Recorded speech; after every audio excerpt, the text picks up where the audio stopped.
Pinapaalam po ang pagdating ng ating punong lungsod, kagalang-galang Mayor Vico Soto at ang mga kasapi ng Sangguniang Panlungsod sa pangunguna ng ating Vice Mayor, Dudut Jaworski Jr.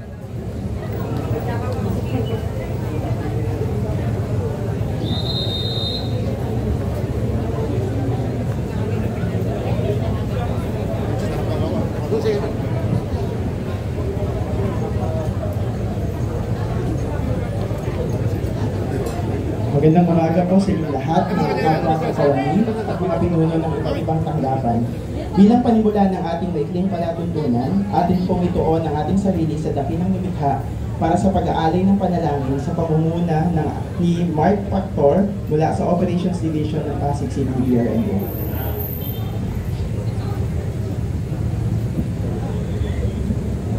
Damayin po natin ang presensya ng ating Panginoon. Ang lahat sa pangalan ni Jesus na aming tagapagligtas. Amen. Salamat po. Hinihiling naming humarap po tayo sa ating bandila. Ilagay natin ang ating kanang kamay sa kaliwang dibdib at awitin natin ang lupang hinirang sa saliw ng musika ng Pasig City Band. Mga kababayan, ang pambansang awit ng Pilipinas.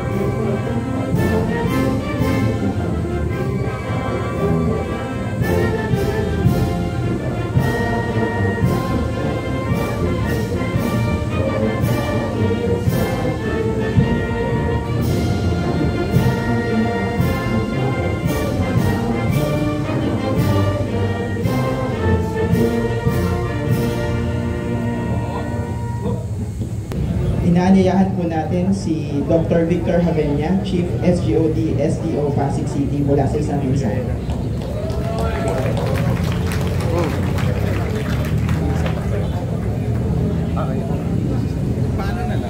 Magandang umaga po sa ating lahat. Magandang umaga po, Mayor, to our Vice Mayor, and to all our City Council.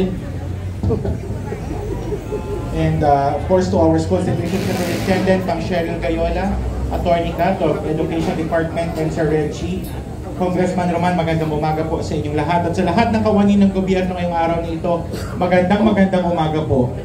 Amin sa ngalan po ng kagawaran ng edukasyon ng karangalan na ipabatid sa inyo ang tagumpay na nakamit ng ating lungsod sa iba't ibang paligsahan na naginanap sa Ilocos nitong nakaraan lamang.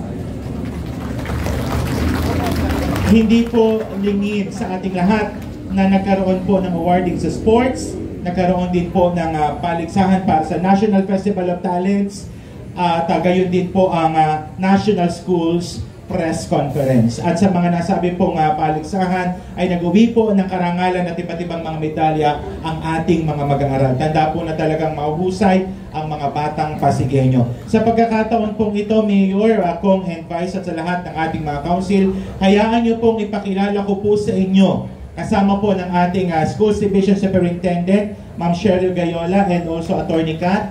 Please join us para po sa pagpaparangal at pagpapakilala sa ating mga batang nagkamit ng nagdala ng karangalan sa ating lungsod sa iba't ibang timpalak na naganap sa Ilocos.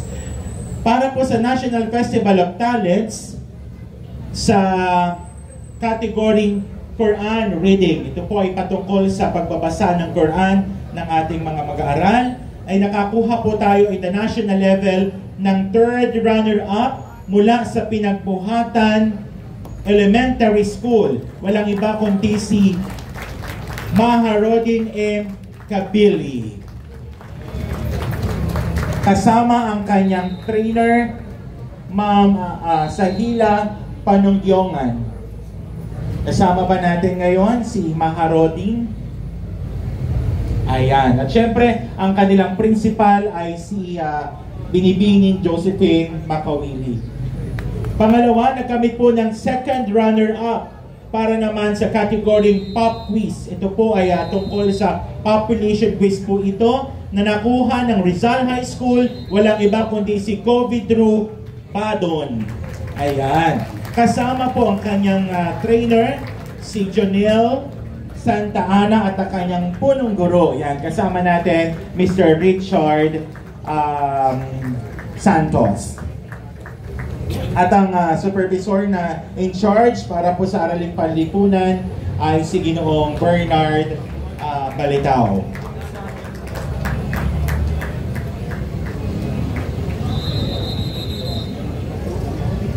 At syempre po, ito po ay nakakuha ng champion. Yan. Champion lang naman sa buong Pilipinas para sa category Food Processing, Meat, Fish, and Vegetable.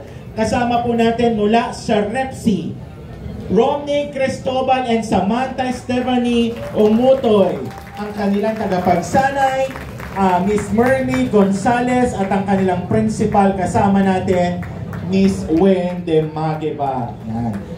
Sila po ang pinakamahusay, ang mga batang ito ang pinakamahusay pagdating sa food processing sa buong Pilipinas. Yan. Okay.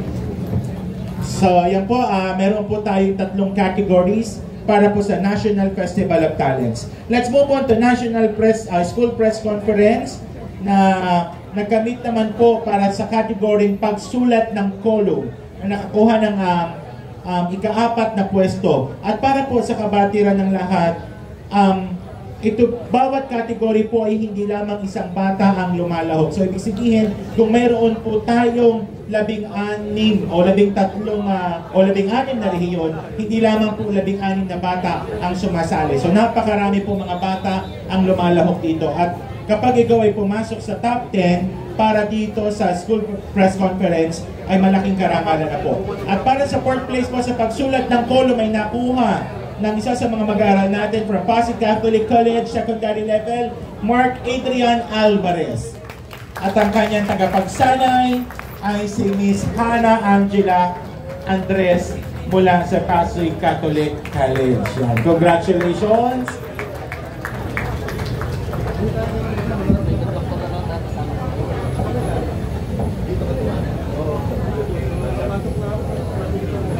At eto naman po mukhang kakamayan itong maigi ni Consi Angelo sapagkat ang batang ito ay nanalo ng 2nd place para sa column writing category mula sa Bagong Ilog Elementary School. Walang iba kundi si Siana Angelo D. Aldave. At ang kanyang tagapagsanay, si Marilu B. Giling.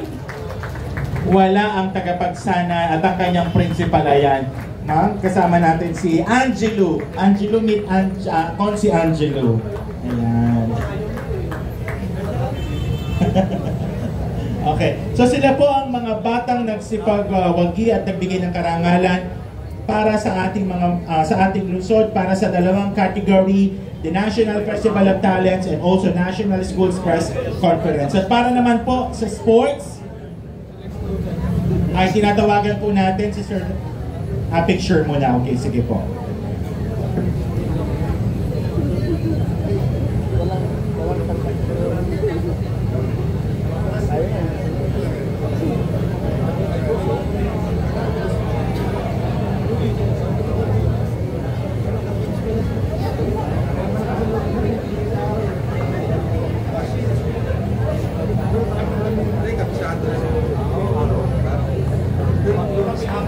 Alright, maraming salamat po.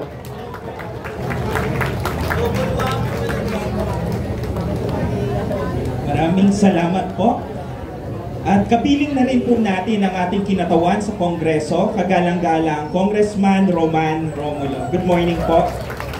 At para naman sa recognition ng Ilocos Norte Palarong Pambansa 2025 winners, tawagan po natin si Coach Ren, Special Assistant for Sports Development, Pasig City Sports Development Program.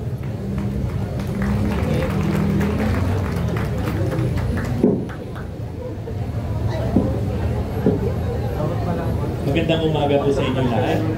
Ngayon ay kikilalanin natin at ipagdiriwang ang mga magigiting na atletang Pasigueño na lumahok sa nakaraang Palarong Pambansa nito lang ika-2 ng Mayo hanggang ika-2 ng Hunyo sa Ilocos Norte.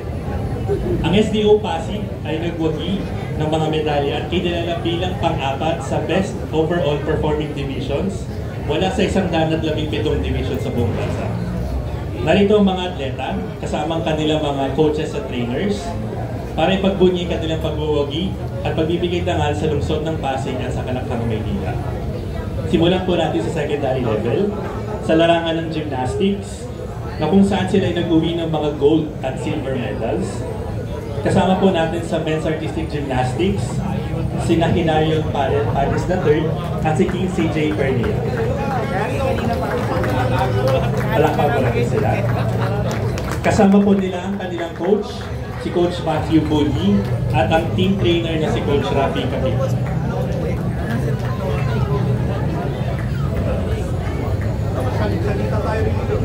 Sa rhythmic gymnastics, nandito po sila Princess Lara Aquino at Chelsea Solen Sibayan. Kasama po ang kanilang coach, si Coach Emily Nonato, Coach Jenny Jean Heraldoy, at si Coach Alicia Santos na mula sa Eusebio High School.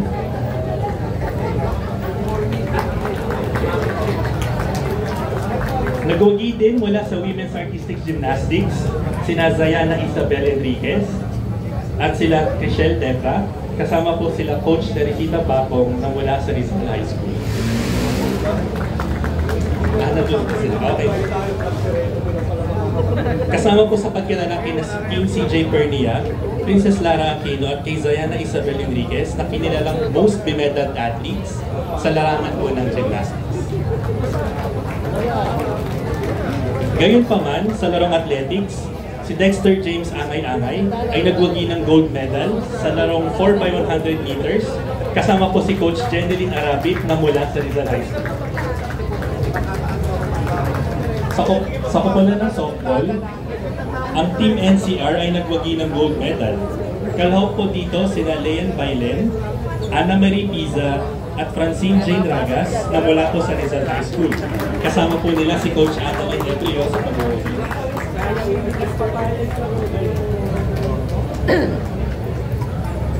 Sa Taekwondo, nandito po sina Jeric Day Limbaga na mula sa Rizal High School, si Francesca Lay Encina na mula sa Pinagbuhatan High School, at si Gwyneth Valerie Cordero na mula naman po sa Magyan High School. Ang ating mga manlalaro sa Taekwondo ay nagwagi ng pag-gold at silver medal.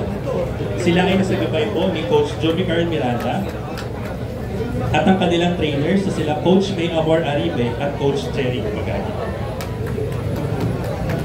Sa swimming naman po, nagwagi ng 2 gold medal at 1 bronze medal si Patrick Anthony Vidal na mula po sa Victory Christian International School. Kasama po niya sila Coach Maricel Durano at si Coach Lorena Villarreal. Okay. Next naman po sa Wushu, nagwagi po ng silver medal sina Cheris Yuna Mercado at si Tyrone Hamburillo na mula po sa Rizal High School. Kasama po niya sila Coach Ruel Gelowagan, Coach Ana Luzafka at si Coach J. Harold Gregorio. Sa tennis, si Chloe Marie Mercado na mula po sa Victory Christian International School ay nagwagi din ng silver medal sa team doubles. Nakasama po niya sa paggagabay si Coach Jesus Ramona Flores.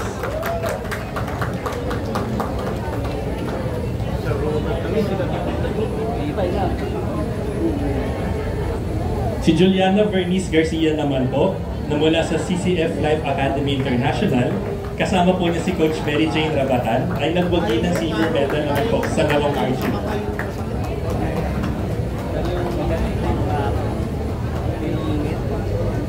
Samantala, ang ating koponan sa sepak takraw na kinabibilangan po nila Samuel Almirol, Aljemar Benedicto, Miguel Celis, Raymart Gain, Isaiah Kyle Herona, Jamir Ichigo Makahilas, John Cedric Montines, John Paul Rivera at ni Lawrence Rivera, kasama po sila Coach Jonathan Valles, Coach Ian Almirol, Coach Romark Bendo, at Coach JC Darao, kung saan sila po ay nagwagi ng bronze medal sa Regu event ng sepak takraw.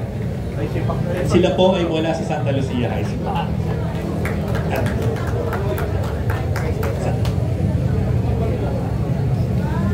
Mula naman po sa Nagpayong High School, sina James Oliveros, kasama po si Coach Mark Francisco, at si Charmel Gemangana, kasama po si Coach Rosemary Ova, at ang kanilang team trainer na si Coach Jimmy Angana ay nagwagi ng bronze medal sa larong wrestling.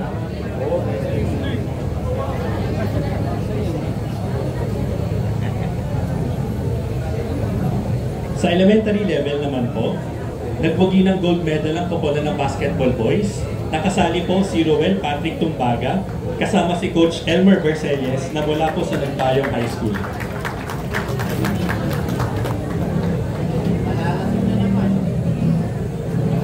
Nagpayong Elementary School.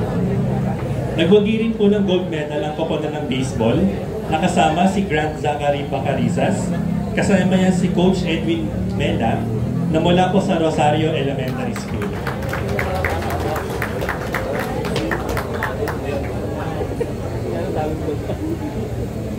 Si Kyle Jasmine Clarito, sa larong chess naman po, na mula sa Sacred Heart Academy of Pasig, ay nagwagi ng silver medal sa standard team.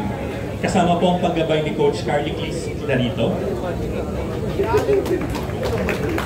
Sa para-athletics, nagwagi naman po ng bronze medal sa 4x100 meters relay si Edward Padilla Jr. na mula po sa Ugong National High School. Kasama po niya si Coach Jessica Marie Moral na gumabay sa kanyang patikala.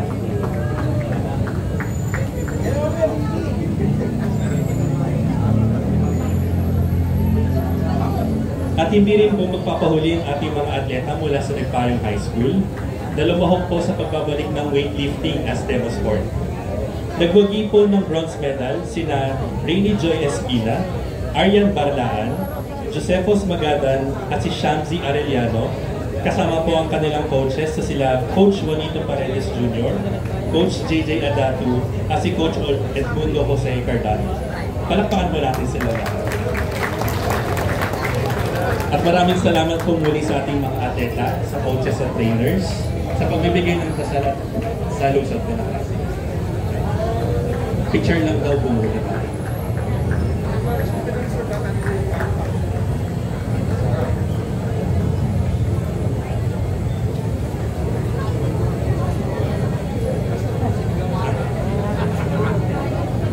Bali ang sa sa 2025 edition po ng Palarong Pambansa, nagwagi po ang Team NCR bilang champion at ang Pasig City po bilang pang-apat sa Best Overall Performing Divisions.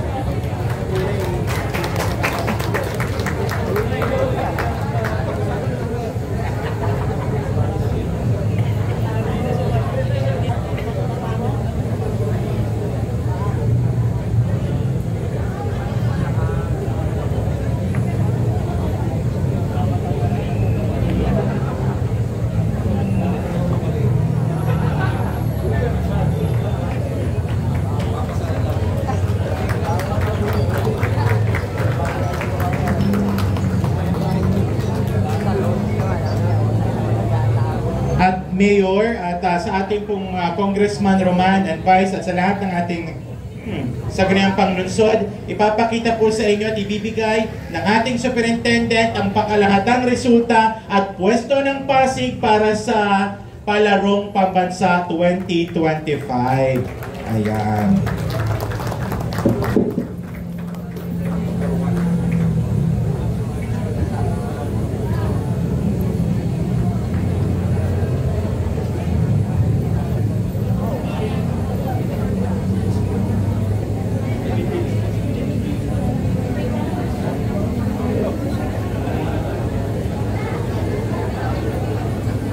Muli, palakpakan po natin na ang galing ng Pasig.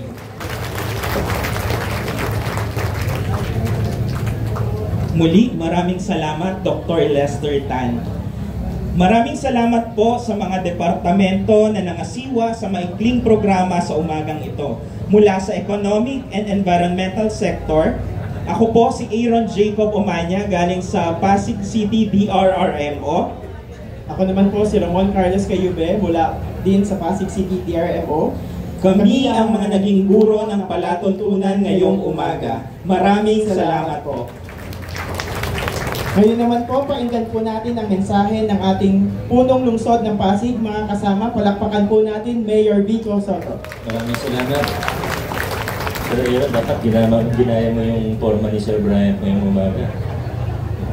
Magandang umaga po, Vice Mayor Dodot and City Council, ating Congressman Roman, mga department heads, sa mga kawani ng ating pamahalaan, siyempre sa ating national government agencies. Maiksi na lang po, muli po sa ating mga atletang Pasigueño na nagwagi sa Palarong Pambansa. Congratulations po sa inyo. Ganon din sa mga representative natin sa National Festival of Talents at sa National Schools Press Conference. Congratulations! We are very proud of you at asahan po ninyo na kayo ay magiging inspirasyon. Siyempre may incentives din kayo, ano? Huwag natin kalimutan yon.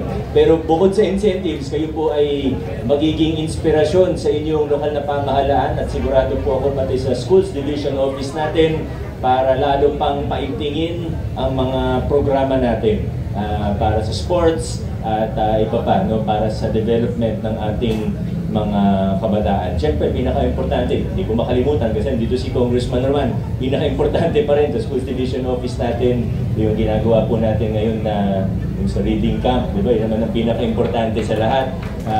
Pero muli po, sa lahat po ng mga nagwagi, congratulations po sa inyo. Inabati rin, siguro next week na lang yung mga ibang announcements natin. Init na ulo ni Sir Joey. Si Sir Allen, kakaiba. Ayan. So muli po, congratulations sa lahat. God bless po sa atin. Adjourn na po muna tayo.